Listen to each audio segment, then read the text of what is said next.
بسم اللہ الرحمن الرحیم، السلام علیکم، ویلکم ٹو انفو اسٹار۔ یہ ایک فرضی کہانی ہے، اس کا سیاست سے کوئی تعلق نہیں۔ جج صاحب کمرہ عدالت میں داخل ہوئے تو سب احتراماً کھڑے ہو گئے۔ پھر گواہی کے لیے ایک بوڑھی عورت کو پیش کیا گیا تو وکیل استغاثہ نے مائی کی طرف اشارہ کرتے ہوئے جرا شروع کی اور جج سے کہا، یہ بڑھیا علاقے کی سب سے عمر رسیدہ مائی ہے جو ہر طرح کی دنیا داری کو خوب سمجھتی ہے۔ وکیل استغاثہ پھر جوشیلے انداز سے مائی کی طرف بڑھا اور مائی سے بولا، مائی نذیرہ، کیا تم مجھے جانتی ہو؟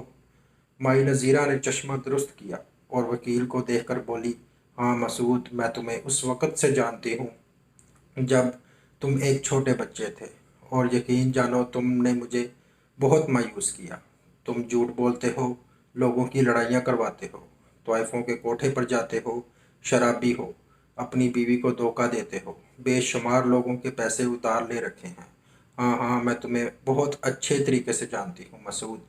وکیل مائی کا جواب سن کر شرمندہ سا ہو گیا اور گھبراہٹ میں سر سے پسینہ پونچھتے ہوئے وکیل دفاع کی طرف اشارہ کرتے ہوئے مائی نذیرہ سے ایک دفعہ پھر مخاطب ہوا اور بولا، مائی نذیرہ، کیا تم اس شخص کو جانتی ہو؟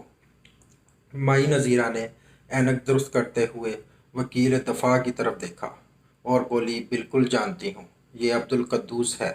میں اسے اس وقت سے جانتی ہوں جب یہ گلی میں نالی پر بیٹھ کر ہگتا تھا اور ساتھ ہی پاپے کھایا کرتا تھا۔ اس سست الوجود کے پاس دوسروں کی برائیاں کرنے کے سوا ہے ہی کیا؟ رات کو دوستوں کے ساتھ بیٹھ کر ساری رات چرس پیتا رہتا ہے۔ ہاں ہاں، میں اسے بھی جانتی ہوں۔ وکیل استغاثہ نے انتہائی پریشانی کی حالت میں سر سے پسینہ پونچھتے ہوئے جج کی طرف دیکھا اور جج کی طرف اشارہ کر کے کچھ بولنے ہی لگا تھا کہ جج کھڑا ہو گیا اور جج نے وکیل استغاثہ کو اپنے قریب بلایا اور بولا، اب اگر تم نے مائی نذیرہ سے یہ پوچھا کہ وہ مجھے جانتی ہے تو میں تم کو سزائے موت سنا دینی ہے۔ یہی حال مملکت خداداد کا بھی ہے۔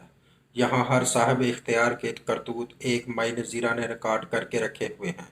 پہلے ہم سمجھتے تھے وہ نانی ہے، اب پتہ چلا کہ وہ کون ہے، وہ تو حریم ہے۔ اپنی رائے کا اظہار کرنے کے لیے کمنٹ کیجئے۔ اب تک کے لیے اتنا ہی، ملتے ہیں اگلی ویڈیو کے ساتھ۔ اللہ حافظ۔